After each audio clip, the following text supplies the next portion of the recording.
నేను రెగ్యులర్గా బ్యాడ్మింటన్ ఆడుతుంటా.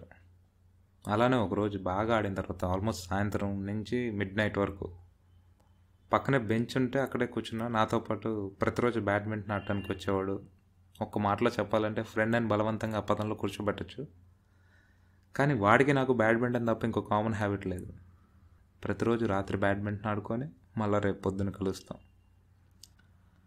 అయితే పాయింట్కి వచ్చేస్తే అలా ఆడుకొని బెంచ్ మీద కూర్చున్నాం. అతని పేరు వంశీ బై ద వే. ఇలా అంటున్నాడు ఒకరోజు నాతో, మాయా నీకేం కావాలన్నాడు. నాకేం కావాలేంట్రా అర్థం కాలేదేంటి చెప్పు ఒకసారి అన్న. జీవితంలో ఏం కావాలి మాయా అని అడుగుతున్నాను అన్నాడు. తెలీదన్న. అదేంటి మా ఇంక తెలియకపోవటం, ఈ పాటికి అర్థమైపోవాలి కదా అన్నాడు. ఏమో అయితే నాకు ఇంకా అర్థం కాలేదన్న. ఇంతలో వంశీ, మాయా జీవితంలో దేని వెనక పడాల్సిన పని లేదు. మన జీవితంలోకి ఏది వచ్చినా ప్రతిదానికి ఒక అర్థం ఉంటుంది. అది తెలిసే లోపే మనం ఉంటామో లేదో తెలియదు. కాబట్టి వచ్చిన ప్రతి అవకాశాన్ని గెలుద్దాం, గెలుచుకుంటూ పోదాం అంతే అన్నాడు. లాస్ట్లో వెళ్ళిపోతున్నప్పుడు అంతకుమించి జీవితంలో మనకేం అవసరం లేదు అనేసి వెళ్ళిపోయాడు. ఆట ఆడుకుంటున్నాడు. నన్ను పిలిచాడు రమ్మని. సర్లే పిలిచాడు కదా అని వెళ్ళి జాయిన్ అయ్యాను. అప్పటికే సాయంత్రం నుంచి ఆడటం వల్ల అలసటగా ఉండి సరిగ్గా ఆడలేకపోతున్నాం. అంతలో వంశీ, ఇందాక నేను చెప్పిన దాని గురించి ఆలోచిస్తున్నావా అని అన్నాడు.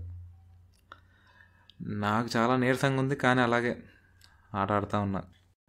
గెలవాలని ఆట మొదలుపెట్టిన వంశీ అపోనెంట్ బాగా స్ట్రాంగ్ అయ్యేసరికి నా నుంచి కూడా పూర్తి ఎఫర్ట్స్ లేనప్పుడు మనం ఆట గెలవం అని డిసైడ్ అయిపోయిన తర్వాత వంశీ అపోనెంట్ మీద కాకుండా నా మీద గెలవడం మొదలుపెట్టాడు. సరిగ్గా ఆడట్లేదని పాయింట్అవుట్ చేసి ఓటమిలో గెలిచాడు. కానీ అది గెలిచిన ఓటమే. ఆట ఓడిపోయినా నా మీద గెలిచాననే ఒక కైండ్ ఆఫ్ ఫీలింగ్తో కోర్టు నుంచి బయటకు అడుగుపెట్టాడు. ఆ కైండ్ ఆఫ్ ఫీలింగ్ పేరేంటనేది తెలిస్తే చెప్పండి.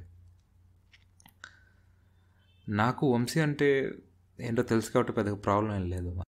ఐ థింక్ మీకు కూడా నాలాగే మనతో పాటే ఉండి ప్రతిరోజు కలిసి వంశీ లాంటి ఫ్రెండ్ ఉండే ఉండొచ్చు.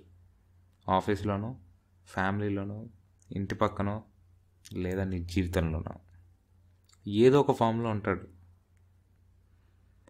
గెలవాలి అనే తాపత్రయంలో మన చుట్టూ ఉన్న వాళ్ళని ఐటంగాల్ని చేసేస్తుంటాం. టెంపరీగా గెలవచ్చు ఇన్ఫ్యాక్ట్, కానీ అది ఓడిన గెలుపు. కాబట్టి గెలిచినప్పుడు క్రెడిట్ తీసుకుందాం, కోర్స్ తీసుకుంటాం. ఓడిపోయినప్పుడు కూడా క్రెడిట్ తీసుకుందాం. It shows our maturity. సిచ్యువేషన్ని బాగా హ్యాండిల్ చేయగలం. నేను చెప్పింది జస్ట్ ఒక బ్యాడ్మింటన్ గేమే కావచ్చు, లేదంటే ఒక 150 కోట్ల ప్రాజెక్ట్ టెండర్ కావచ్చు. Accept the failure. కాదు, నాట్ యాక్సెప్టింగ్ ద ఫెయిల్యూర్. అది చాలా ఎవడేం చేస్తున్నారు. Take the ownership of the failure like success. అప్పుడు మీరు ఓడిపోయినా గెలిచినట్టే. కాబట్టి ఇట్లా ప్రతి ఓటంలో గెలుస్తూనే ఉందాం. అలా అని వంశీమాల గెలవడానికి ట్రై చేయమాకండి. పక్కన వాళ్ళకి కూడా ఛాన్స్ ఇద్దాం. By the way, love you వంశీమాయ.